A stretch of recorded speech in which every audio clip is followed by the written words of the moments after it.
এক সপ্তাহের মধ্যে ৩ নম্বর গে আমাকে এসএমএস দিল। আমি বুঝতে পারতেছি না বাংলাদেশের ছেলেদের কি হয়ে গেছে। মানে মেয়েরা এসএমএস এর রিপ্লাই দেয় না দেখা তাই বলে ছেলেদের পিছনে পড়ে থাকবো, জিনিসটা আমি বুঝতেই পারতেছি না। মানে বাংলাদেশের ছেলে মানুষদের কি হয়ে গেছে যে মানে ছেলেদের পিছনে পড়ে আছে। মানে বর্তমান সময়ে অবস্থাটা এতই খারাপ হয়ে গেছে যে মানুষ মানে মেয়েরাই কে ছেলেদের পিছনে পড়ে যেতেছে। এই এক সপ্তাহের মধ্যে ৩ নম্বর মানে গে আমাকে এসএমএস দিছে আজকে। এই দেখেন আপনারা স্ক্রিনের মধ্যে দেখতে পাইতেছেন যে এসএমএস এর সিনটা। আরো কতগুলা ছিল, ওগুলো আমি ডিলিট করে ফেলছি। আমার স্ক্রিনশট রাখা দরকার ছিল কিন্তু আমি রাখতে পারি নাই।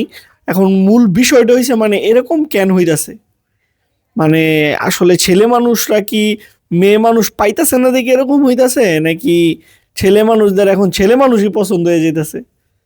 মানে জিনিসটা আমার কাছে অনেক হাস্যকর লাগতেছে। উল্টা পাল্টা কি এসএমএস দেয়, আপনি অনেক সুন্দর, আপনাকে অনেক ভালো লাগে, এটা সেটা ফোন দিয়ে আবার কথা বলে।